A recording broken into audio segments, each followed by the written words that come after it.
उत्तराखंड के ज्वालापुर के पूर्व विधायक सुरेश राठौर इन दिनों लगातार विवादों में घिरे हुए हैं। मामला तब और ज्यादा सुर्खियों में आया जब उनका नाम अभिनेत्री उर्मिला सनावर के साथ जुड़ा।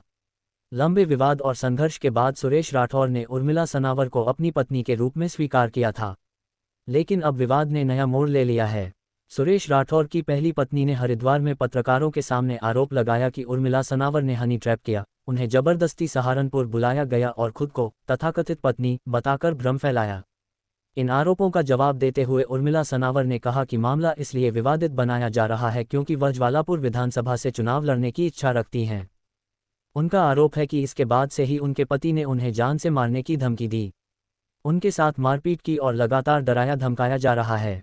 उन्होंने अपनी हत्या की आशंका भी जताई। उर्मिला ने कहा कि उन्हें ये जानकारी तक नहीं थी कि सुरेश राठौर की पहली पत्नी जिंदा हैं। उन्हें बताया गया था कि उनकी पहली पत्नी की मृत्यु हो चुकी है और कोई बच्चा भी नहीं है। उन्होंने कहा कि पहली पत्नी का अचानक सामने आ जाना अत्यंत चौंकाने वाला है। उर्मिला ने हनी ट्रैप के सभी आरोपों को खारिज करते हुए कहा कि वह वित्तीय रूप से संपन्न है। मुंबई में उनके नाम पर खुद का फ्लैट है। सुरेश राठौर कई बार यह भी कह चुके थे कि वह फ्लैट उनके नाम कर देंगे। ऐसे में हनी ट्रैप की बात बिल्कुल निराधार है।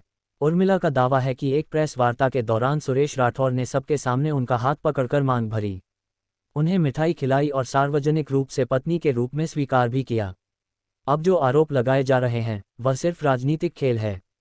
उन्होंने कहा कि उन्होंने अब तक अपने पति के खिलाफ कोई मुकदमा दर्ज नहीं कराया, लेकिन यदि ये सब इसी तरह चलता रहा तो वह कानूनी कार्रवाई करने को मजबूर होंगी। देखिए, हम उर्मिला सुरेश राठौर हैं, ज्वालापुर के जो पूर्व विधायक हैं उनकी धर्मपत्नी हैं। आप ही सब पत्रकार बंधुओं के सामने 15 जून को उन्होंने हमें पत्नी स्वीकार किया था।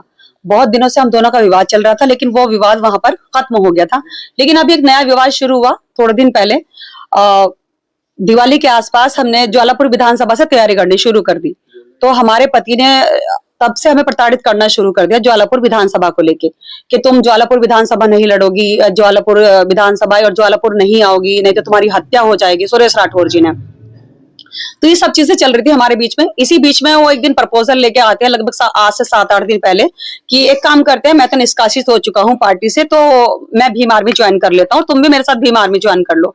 तो हमने इनको इस प्रपोजल को बिल्कुल ठुकरा दिया। मैंने कह दिया हम भारतीय जनता पार्टी के समर्थक हैं और उन्हीं की मोदी जी की नीति रीति पर चलते हैं, तो मैं भारतीय जनता पार्टी से ही मैं चुनाव लड़ूंगी सन 2027 का।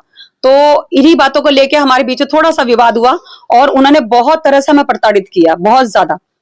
मतलब हम कह नहीं सकते किस तरह से हमारे साथ गाली गलौज हुई, मार पिटाई भी हुई हमारे साथ, और किस तरह से हमें डराया गया, धमकाया गया कि अगर हम हरिद्वार गए।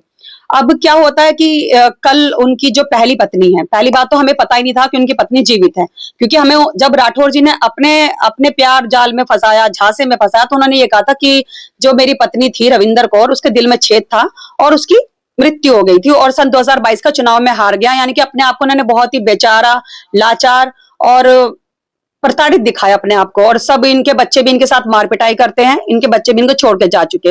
और जब भी हम जाते थे उनके बहादुराबाद पर, तो हमेशा अकेले मिलते थे। लेकिन अब उनकी पत्नी ने एक पीसी करी है, जो पहली पत्नी है, इतने दिनों के बाद, 15 जून के बाद कल पीसी करी है कि ये पत्नी नहीं है उर्मिला सुरेश राठौर, और ये भ्रांति फैला रही है, उनकी छवि धूमिल कर रही है सुरेश राठौर जी की। हमारा ऐसा कोई जिंदगी में उद्देश्य नहीं है कि हम उनकी छवि धूमिल करें। बिकॉज ऑफ मैं उनकी धर्मपत्नी हूं और ये मुझे बताने की आवश्यकता नहीं है बारी बारी कि मेरे माथे पर, मेरी मांग में किसका सिंदूर लगा हुआ है। बारी बारी मुझे नहीं गाना है, क्योंकि घर में विवाद होते, लड़ाई झगड़े होते हैं। इसका मतलब ये नहीं है कि अगर लड़ाई झगड़े हो गए तो अलग हो जाएंगे। ठीक है, उन्होंने कह दिया आज पत्नी है और आज पत्नी नहीं है। आज उनकी पत्नी 6 से 7 महीने के बाद निकल के आई है, तो आज ही क्यों निकल के आई है? और ये सारा जितना भी प्रकरण हो रहा है, ये 2 पत्नियों का प्रकरण नहीं है, ये सारा का सारा ज्वालापुर विधानसभा को लेके हो रहा है, सत्ता को लेके हो रहा है। कि उनको कहीं ना कहीं ये दिखाई दे रहा है कि उर्मिला प्रबल दावेदार होगी भारतीय जनता पार्टी विधानसभा 27 से। सब मिला के यही हो रहा है। उन्होंने कल पीसी किया और उन्होंने जो है आरोप लगा के ट्रेप करवाने का आरोप लगाया और कहा कि पैसे फेंके जा रहे हैं लगातार। क्या देखिए, आप पत्रकार बंधु पहले भी हमारे घर में आए हैं, पहले भी हम इसी घर में रहते थे और आज भी हम इसी घर में रहते हैं। हमारे पास कोई गाड़ी नहीं है, 4 व्हीलर नहीं है, हम रेंट पे करके जाते हैं। तो अगर हनी ट्रैप का अगर ऐसा मैटर होता तो मेरे पास एक रिकॉर्डिंग है जिसमें मेरे पति मेरा मुंबई वाला घर अपने नाम कराने की बात कर रहे हैं। वो कह रहे अगर तुम मेरे से प्यार करती हो तो साबित करो मुंबई वाला घर देके, जो 2 BHK का फ्लैट मैंने अभी खरीदा था। ठीक है, तो हनी ट्रैप ये तो सिर्फ बिना मतलब की वाहियात बातें हैं, बेबुनियाद बातें। इसका कोई औचित्य नहीं है। वो कह रहे हैं कि इनकी शादी उर्मिला की जो है हुई है, दोबारा दूसरी हुई है, पहले भी उसके तलाक नहीं दिया उसके बावजूद भी। ये बात मुझसे ना पूछे, ये बात अगर अपने पति से पूछे। अब तो उनका पति बता रही है वो रविदासाचार्य सुरेश राठौर जी को, भगवाधारी को हमने तो रोते रोते बोला है कि भगवे की वेश में भेड़िया है, वो महामंडलेश्वर नहीं है, वो हमारे समाज के ऊपर कलंक है। क्योंकि जब हम दो पत्नी हो चुकी है, अब देश में घोषित हो चुकी, तो भगवे का तो कोई मतलब ही नहीं है। ठीक है, क्योंकि रविदास जी जैसे संत, उनकी तो तुलना भी नहीं कर सकते, उनके पैरों की धूल भी नहीं है सुरेश राठौर जी। हाँ, हमारे पति हैं, वो हम मानते हैं, लेकिन रविदास जी से अपने आप को कल्पना ना करें। अब वो कह रहे हैं कि हम चुप नहीं बैठेंगे, कानूनी कार्रवाई करेंगे उर्मिला राठौर। क्या कानूनी कार्रवाई करेंगे हमारे ऊपर? आप बताइए ना। कानूनी कार्रवाई अगर वो करेंगे तो हम भी तो करेंगे ना कानूनी कार्रवाई। हमने तो आज तक उनके ऊपर कोई कानूनी कार्रवाई नहीं करी। उन्होंने हमारे ऊपर अथाह मुकदमे किए, उन्होंने किए, उनकी बेटी ने किए, झूठे मुकदमे किए, सुरेश राठौर ने किए, 10 तरह के हमारे ऊपर मुकदमे किए। लेकिन तब भी हमने सब कुछ झेला और अपने प्यार की परीक्षा दी है।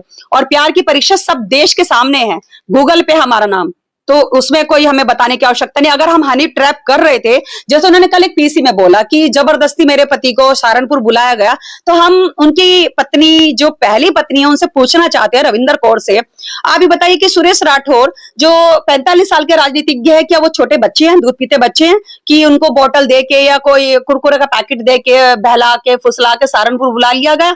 आप ही सब पत्रकार बंधुओं के सामने किस तरह से वो हमारा हाथ पकड़ के चल रहे हैं, हमें फूल दे रहे हैं, हमारे मुंह में मिठाई दे रहे हैं, रसगुल्ला खिला रहे हैं हमें। और आपने सभी ने पूछा था कि क्या आप किसी दबाव,